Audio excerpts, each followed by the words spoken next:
Have I not all this time taught you that your connection with the kingdom is spiritual and individual, wholly a matter of personal experience in the spirit by the faith realization that you are a son of God? What more shall I say? The downfall of nations, the crash of empires, the destruction of the unbelieving Jews, the end of an age, even the end of the world. What have these things to do with one who believes in this gospel and who has hid his life in the surety of the eternal kingdom? You who are God-knowing and gospel-believing have already received the assurances of eternal life. Since your lives have been lived in the Spirit and for the Father, nothing can be of serious concern to you.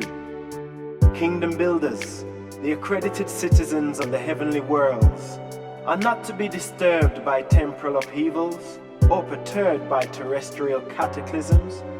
What does it matter to you who believe this gospel of the kingdom if nations overturn, the age ends, or all things visible crash, since you know that your life is the gift of the Son and that it is eternally secure in the Father?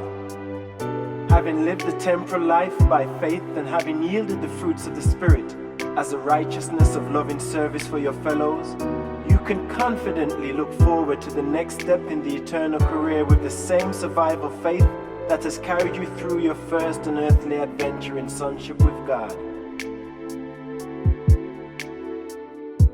Each generation of believers should carry on their work in view of the possible return of the Son of Man, exactly as each individual believer carries forward his life work in view of inevitable and ever-impending natural death. When you have by faith once established yourself as a son of God, nothing else matters as regards the surety of survival. But make no mistake, this survival faith is a living faith, and it increasingly manifests the fruits of that divine spirit which first inspired it in the human heart. That you have once accepted sonship in the heavenly kingdom will not save you in the face of the knowing and persistent rejection of those truths which have to do with the progressive spiritual fruit-bearing of the sons of God in the flesh. You who have been with me in the Father's business on earth can even now desert the kingdom if you find that you love not the way of the Father's service for mankind. As individuals and as a generation of believers, hear me while I speak a parable. There was a certain great man who, before starting out on a long journey to another country, called all his trusted servants before him and delivered into their hands all his goods. To one he gave 5 talents, to another 2, and to another 1, and so on down through the entire group of honored stewards. To each he entrusted his goods according to their several abilities, and then he set out on his journey. When their Lord had departed, his servants set themselves at work to gain profits from the wealth entrusted to them. Immediately he who had received 5 talents began to trade with them, and very soon had made a profit of another 5 talents. In like manner, he who had received 2 talents soon had gained 2 more. And so did all these servants make gains for their master, except he who had received but 1 talent. He went away by himself and dug a hole in the earth, where he hid his Lord's money.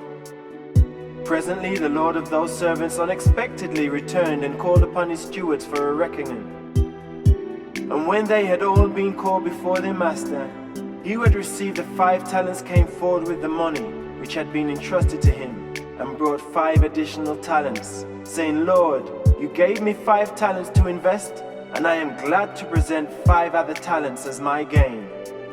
And then his Lord said to him, Well done, good and faithful servant. You have been faithful over a few things. I will now set you as a steward over many. Enter forthwith into the joy of your Lord. And then he who had received the 2 talents came forward, saying, Lord, you delivered into my hands 2 talents. Behold, I have gained these other 2 talents. And then his Lord then said to him, Well done, good and faithful steward. You also have been faithful over a few things, and I will now set you over many. Enter into the joy of your Lord. And then there came the accounting of he who received the 1 talent. This servant came forward saying, Lord, I knew you and realized that you were a shrewd man, in that you expected gains where you had not personally labored. Therefore was I afraid to risk aught of which was entrusted to me. I safely hid your talent in the earth. Here it is, you now have what belongs to you. But his Lord answered, You are an indolent and slothful steward. By your own words you confessed that you knew I would require of you an accounting, with reasonable profit, such as your diligent fellow servants have this day rendered. Knowing this, you ought therefore to have at least put my money into the hands of the bankers, that on my return I might have received my own with interest. And then to the chief steward this Lord said, Take away this 1 talent from this unprofitable servant, and give it to him who has the 10 talents.